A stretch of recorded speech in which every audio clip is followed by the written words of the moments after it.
All right, let's get right into it. We're tackling a massive question today. When someone says they're planting a forest to fight climate change, how on earth do we actually know it's working? Well, we're about to crack open the official rulebook that's designed to turn those good intentions into carbon credits you can actually trust. It sounds like such a simple question, right? But the answer is, well, it's really, really complex. We hear about tree planting all the time, but let's be honest, there's a lot of skepticism out there. Is it just greenwashing, or is a project making a real tangible difference? The truth is, the entire carbon market's credibility hangs on being able to answer that question with hard scientific proof. So, here's the game plan for today.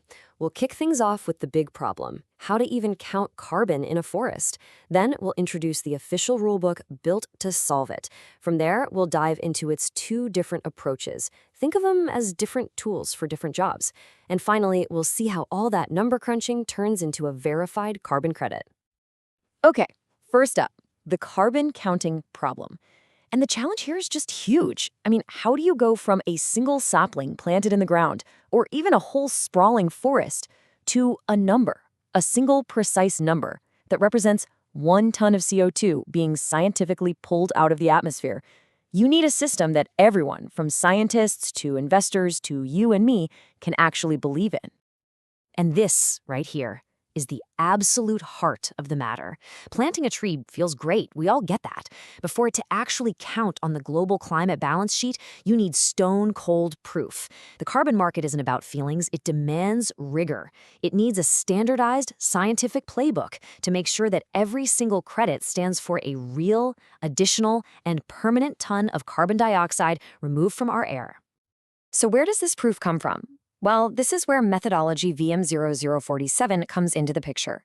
This is that official rulebook we've been talking about, and it's built specifically for these kinds of reforestation projects. So what is VM0047? Well, it's part of the Verified Carbon Standard, which is one of the world's biggest and most respected carbon crediting programs.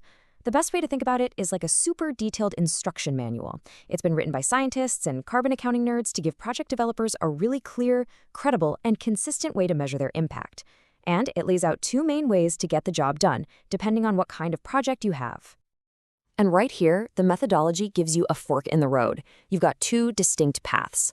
On one side, you have the area-based method. This is your big picture tool, perfect for huge, large-scale reforestation efforts. And on the other side, you have the census-based method. This one is all about the details, tailor-made for smaller-scale plantings, like adding trees to an existing farm.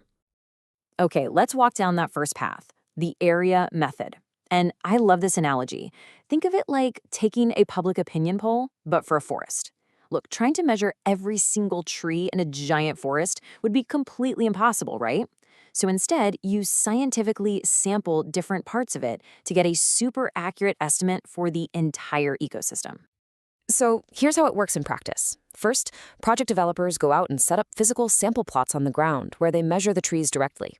Then, and this is the clever part, they use remote sensing, like satellite imagery, to scale up those ground measurements across the whole forest.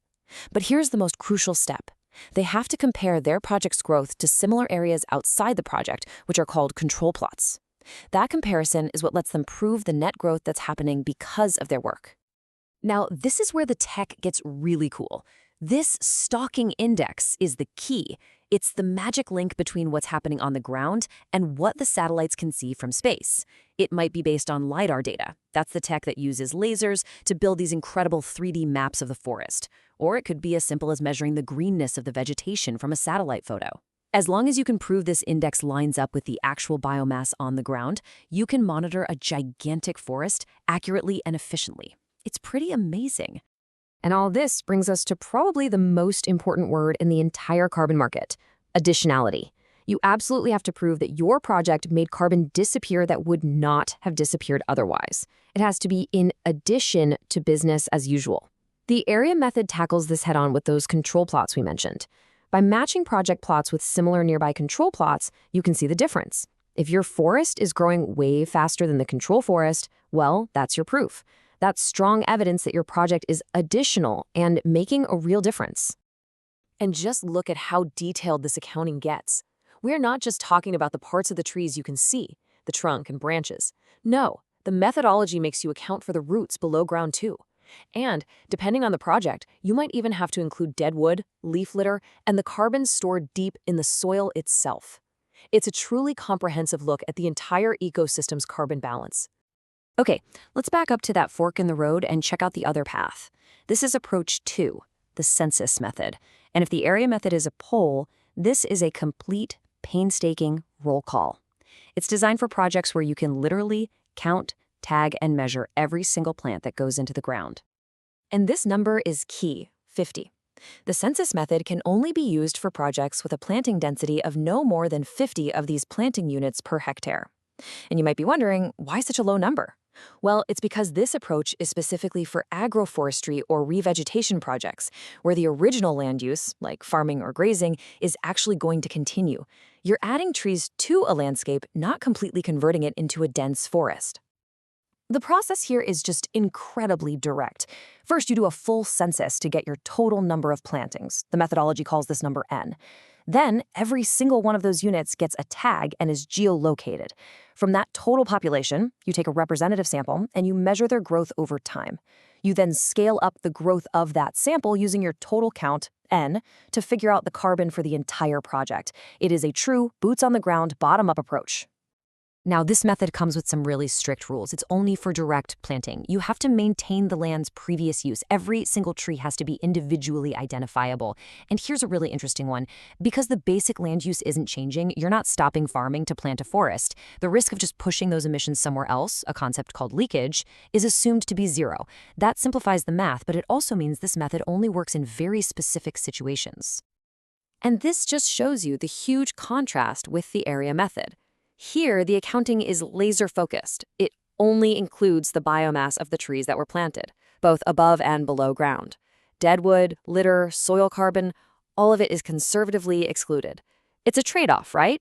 The process is way simpler and more direct, but you're only counting the carbon that's locked up in the trees themselves.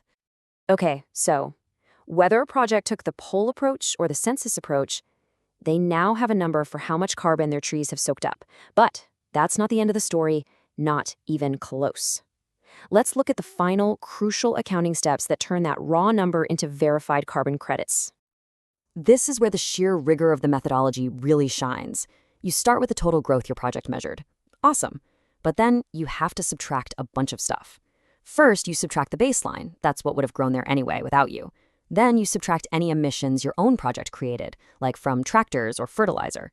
Next, you subtract leakage, which we'll define in just a sec. And finally, you have to subtract a buffer for any statistical uncertainty. What you have left, that is the final verifiable number of credits.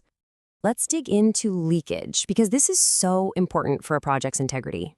Just imagine a project pays a farmer to reforest a pasture they were using for their cattle. Great. But what if that farmer just takes the money, moves next door, and cuts down that forest to graze their cattle? See the problem? The project didn't create a net climate benefit. It just moved the emissions. Accounting for leakage is absolutely essential to make sure a project is solving the problem, not just pushing it down the road. And this chart just illustrates that process perfectly. You start with this big, tall, impressive bar on the left. That's your gross sequestration, all the carbon the trees pulled in. But then you have to apply all those conservative deductions for the baseline, for leakage, for uncertainty. So the final number of verified credits on the right is smaller, yes, but it's a number you can actually trust. It represents a real, measurable, and very conservative estimate of the project's true climate impact. So at the end of the day, it doesn't matter if a project is pulling a massive forest or doing a roll call of every tree on a farm. The underlying goal is exactly the same: to produce high-integrity carbon removals that are backed by transparent, verifiable science. And that is the absolute key takeaway here. It's this level of detail, this kind of rigorous, transparent accounting. That is the bright line separating meaningful climate action from just wishful thinking, or even worse, from straight-up greenwashing. These methodologies, like VM0047, they're the essential infrastructure that makes the whole system credible.